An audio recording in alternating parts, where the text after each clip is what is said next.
बच्चों पुरानी ये कथा माला, बड़ी दिलचस्प है बच्चों पुरानी ये कथा माला। इसमें हर बार मिलेगा तुम्हें मनोरंजन का मसाला, मनोरंजन का मसाला।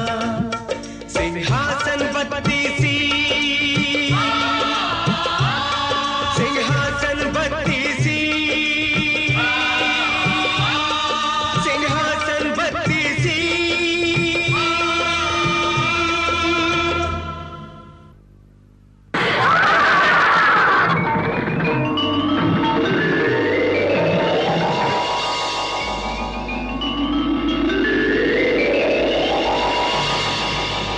ठहरिए राजा भोज, जरा रुकिए। कहाँ जा रहे हैं?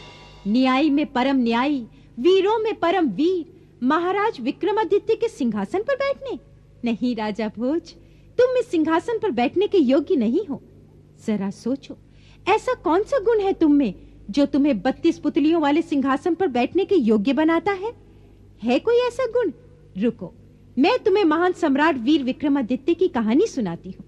एक दिन की बात है, वो अपने दरबार में इसी सिंहासन पर विराजमान थे। इस पत्र को तुरंत पाटलिपुत्र भेजने की व्यवस्था कीजिए। जो आज्ञा महाराज। और इनसे कहिए कि यदि यह स्थिति पर नियंत्रण न कर सके तो हमें तुरंत सूचित करें। हम युद्ध टालना चाहते हैं, पर इसका कोई यह अर्थ न निकाल ले कि हमें युद्ध करने का साहस नहीं। उचित है महाराज। और कोई समस्या? महाराज, राज्य के सैनिकों ने कल एक स्त्री को पकड़ा है। स्त्री को? क्यों? वो आत्महत्या का प्रयत्न कर रही थी महाराज। आत्महत्या? हमारे राज में? कोई ऐसा सोचेगा इसकी हम कल्पना भी नहीं कर सकते। यह आत्महत्या करने वाले पे नहीं, हम पे कलंक है। कोई दुखिया स्त्री है महाराज। कैसा दुख? उस स्त्री को हमारे सम्मुख प्रस्तुत किया जाए।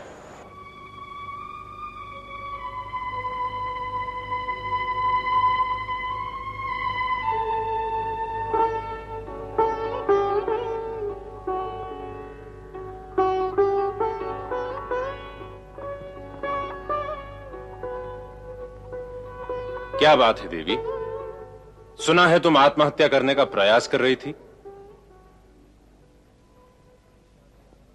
इतना नहीं जानती आत्महत्या पाप है, अपराध है? हमें पूरी बात बताओ, तुमने इन्हें कहां देखा? महाराज, रात्रि में जब हम दोनों छिपरा नदी के पास बस्ती में पहरा दे रहे थे, तब हमने इसे पानी में छलांग लगाते देखा। हम दोनों ने तुरंत नदी में कूद इसे बाहर निकाला। तब महाराज यह जोर जोर से चिल्लाने लगी कि मैं मरना चाहती हूँ, मुझे छोड़ दो, और वापस नदी की ओर भागने का प्रयास करने लगी। विवश होकर हमें इसे बंदी बनाना पड़ा महाराज। तुम्हें क्या दुख है देवी? महाराज, हमने इसके कोई उत्तर न देने पर इसके आस पड़ोस के लोगों से पूछा। पता लगा कि ये स्त्री अकेली रहती है और विक्षिप्त सा जीवन जी रही है। हमें अपनी पूरी बात बताओ देवी। तुम्हारी समस्या क्या है? तुम कौन हो? तुम्हारा दुख क्या है? ऐसी कौन सी पीड़ा है जिसके कारण तुम अपने प्राण देकर हमारे राज्य के गौरव को कलंकित करने जा रही थी?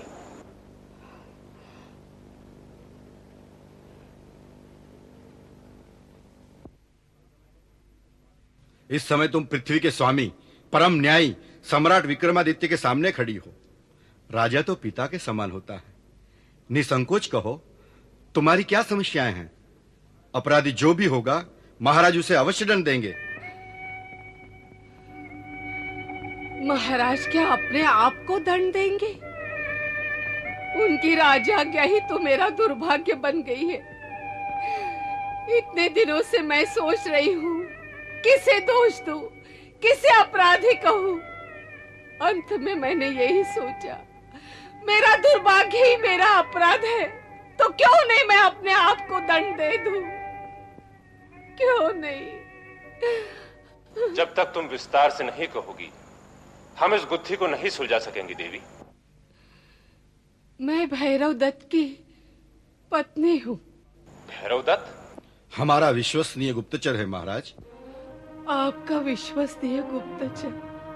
आपकी आज्ञा से प्राणों पर खेल जाने वाला बावला सेवक आपकी आज्ञा का विवाह के माह पर भी नहीं हुए राजाज्ञा पाकर उज्जैनी से दूर कहीं चला गया। पूरा 1 वर्ष बीत जाने पर भी नहीं लौटा। ना उसने मेरी सूत ली, ना कोई संदेश ही भेजा। यदि इस संसार में वो कहीं जीवित होता।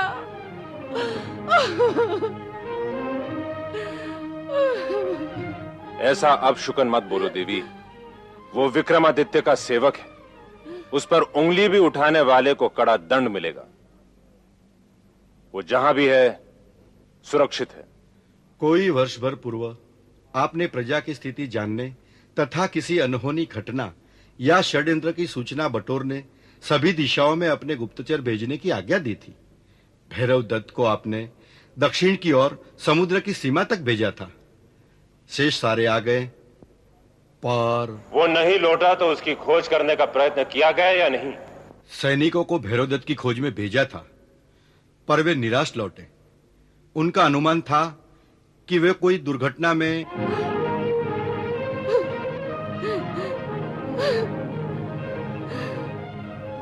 अब आप ही बताइए महाराज, मैं किसके सहारे जीऊं?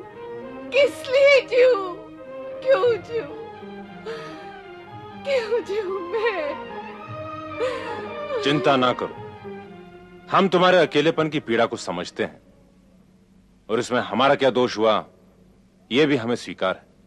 राजा होने के नाते हमारे अनुचरों की चिंता रखना और उन्हें संकट से बचाना हमारा कर्तव्य है। आज राखी का पर्व है, हम समझते हैं हमारी बहन हमारे घर आई। तुम मेरी बहन हो। आज से इस राजमहल को अपना घर समझो। रहा भैरव दत्त के वापसी का प्रश्न, वो हमारी जिम्मेदारी है। उस वीर को पृथ्वी के किसी भी कोने से हम वापस लाएंगे। बहन को महल में ले जाओ।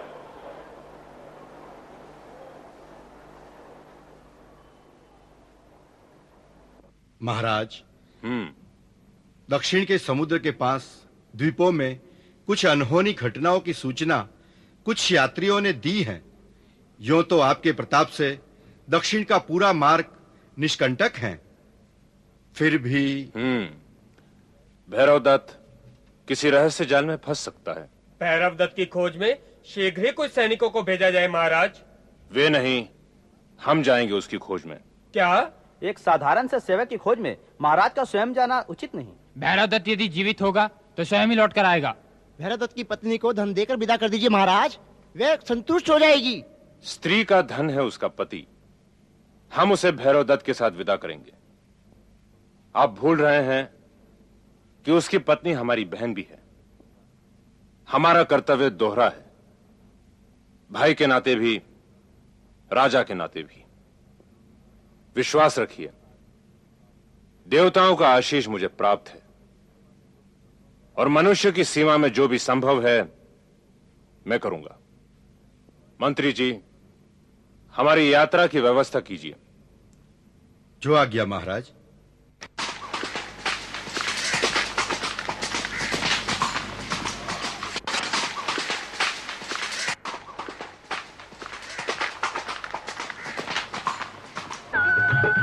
जय जय करुणाब्दे महादेव शंभु।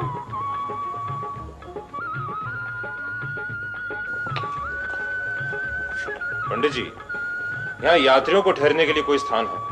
ठहरने के लिए कोई विशेष स्थान तो नहीं है। सागर दर्शन के लिए जो यात्री आते हैं वे यहीं मंदिर में ही ठहर जाते हैं। वर्ष भर पहले उज्जैनी से कोई युवक यहाँ के ठहरा था, भैरव दत्त था उसका नाम। नाम तो स्मरण नहीं, पर एक युवक यहाँ अवश्य आकर ठहरा था, उज्जैनी का ही था। उसी की खोज में मैं आया। उसकी किसी के साथ लड़ाई हो गई, यहाँ से पास ही गांव में बुरी तरह घायल हो गया था।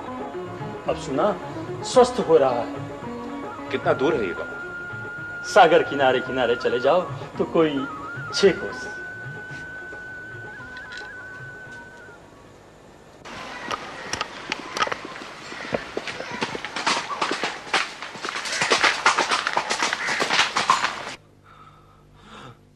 कोई भी साहसी वीर नहीं है इस गांव में। एक अत्याचारी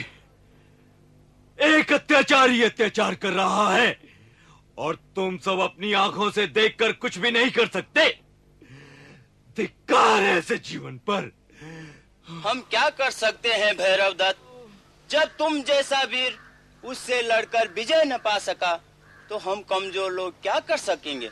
वे दुष्ट उस द्वीप में रहते हैं। पूरी सेना बनाकर उन तक पहुंचने के लिए कितनी नावों की आवश्यकता होगी? है क्या हमारे पास इतनी नावें? और हमें क्या पता कि उनकी शक्ति कितनी है? द्वीप पर पहुंचने का अर्थ है अपनी मौत बुलाना। यह परम शक्तिशाली विक्रमादित्य का राज्य है और तुम सब प्रजा हो उनकी।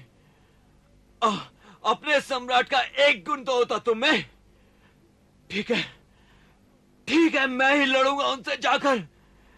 मेरे लिए एक नौका की व्यवस्था करो। मैं लड़ूंगा उससे। काश मैं महाराजा विक्रमादित्य तक ये संदेश भेज पाता। मैं यही हूं भैरव दत्त। क्या बात है? तुम्हारी ऐसी दशा क्यों है? महाराज आप? हाँ, मैं तुम्हें ही खोज रहा था। क्या हुआ? मेरे कर्मचारी पर हाथ उठाने का साहस किसने किया? किसने मारा तुम्हें? महाराज, भैरव दत्त एक महाकाय राक्षस से लड़ बैठा। कौन महाकाय राक्षस? हमें पूरी बात बताओ। महाराज, आपने मुझे दक्षिण के सागर तट तक प्रजा की दशा और उसके सुख दुख के समाचार जानने भेजा था। मैंने पाया कि सर्वत्र संतोष है, संपन्नता है और प्रजा आपके गुण गाती है। पर ऐसे ही एक दिन मैं समुद्र किनारे बैठा था कि मैंने एक विचित्र दृश्य देखा।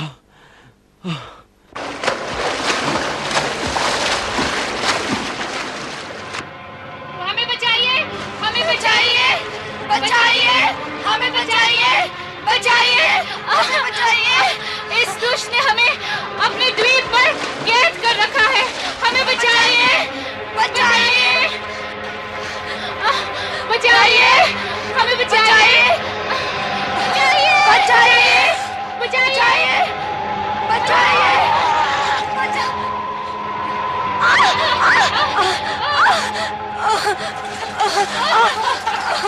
छोड़ दो इन्हें!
मैं बेबस था महाराज, उन सुंदरियों की रक्षा ना कर सका। वो दुष्ट उन्हें नौका में बिठा उसी द्वीप पर ले गया। कौन सा द्वीप? द्वीप कितनी दूर होगा? कुछ कह नहीं सकते महाराज। अधिक दूर नहीं हो सकता। यदि वे दो कोमल कन्याएं नौका चलाती हुई यहां तक आ सकती हैं, तो हम तैरते हुए वहां जा ही सकते हैं। महाराज, मेरी प्रतीक्षा करना भैरव दत्त।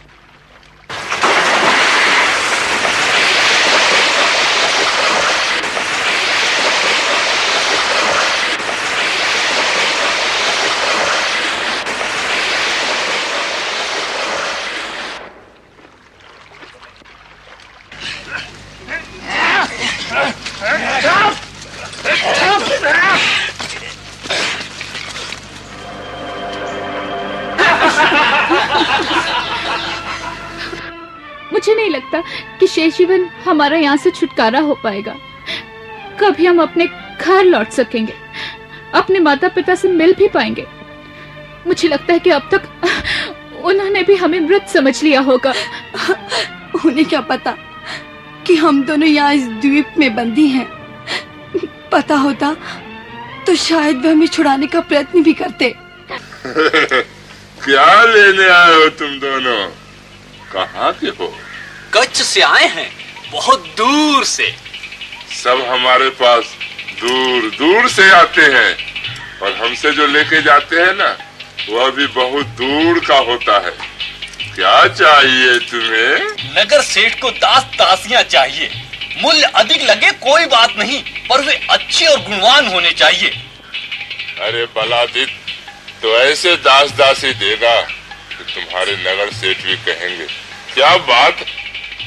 दो तो राजकुमारियां हैं, उनका अपहरण करने हम गए थे। उनका नाम सुनकर हमारा एक साथी भी मारा गया, पर ले ही आया कि हो दम तो खरीद लो। गांठ में माल होना चाहिए, लाए हो ना? अरे पहले कुछ बतलाओगे भी या यूं ही बड़बड़ करते रहोगे? जाओ, दोनों को लेकर के आओ, और नहीं आए तो घसीटते लाना। जाओ जल्दी।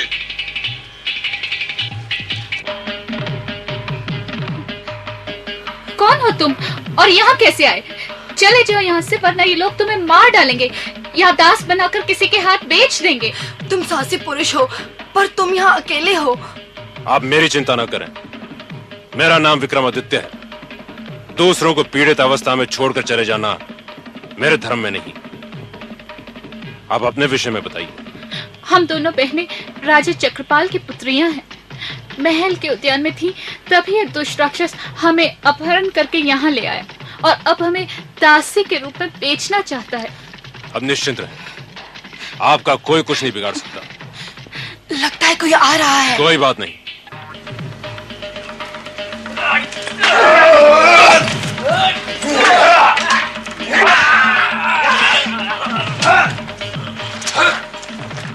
चलो। वे दोनों राजकुमारियां हमारे सामने आने के लिए श्रृंगार कर रही है लगता है। लजा रही होंगी हम दोनों परदेशियों के सामने आने से। जाओ देखो, इतनी देर क्यों लगा रहा है मूर्ख। जाओ उन दोनों को लेकर के आओ।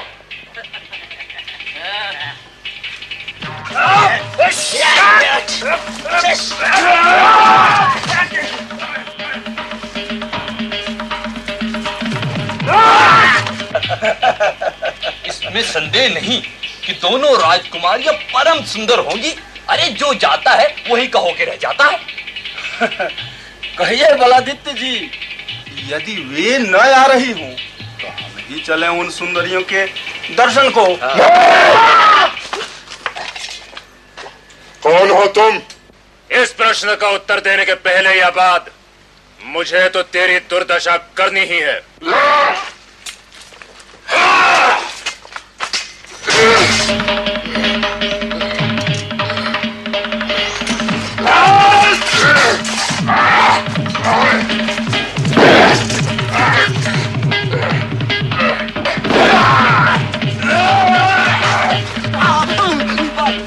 बच के जाओगे कहाँ?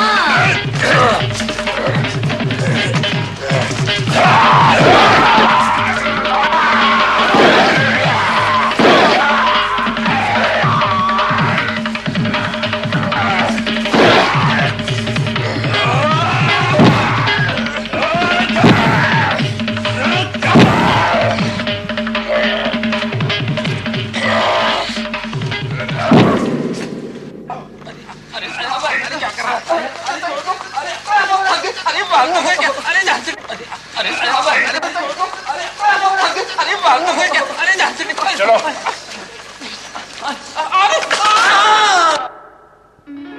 राजा चक्रपाल जी, ये रही आपकी दोनों बेटियां। पिताजी। बेटी, मैं आपका जीवन भर आभारी रहूंगा सम्राट। आप सचमुच साहसी और समर्थ हैं। भगवान महाकाल की कृपा।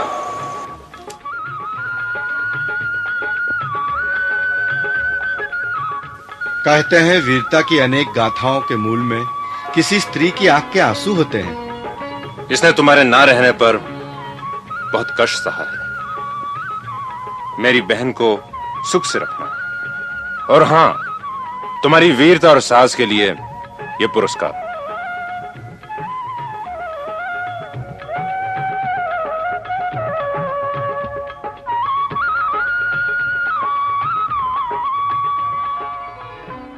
तो ऐसे थे सम्राट विक्रम, परम न्यायी, परम दानी, परम वीर। तू भी इस पृथ्वी का राजा है और विक्रमादित्य के सिंहासन पर बैठने की इच्छा रखता है, पर इस सिंहासन पर बैठकर तू विक्रमादित्य नहीं हो जाएगा। जरा सोच, विक्रम के गुणों का 10 मांस भी है तुझ में। हर पुतली का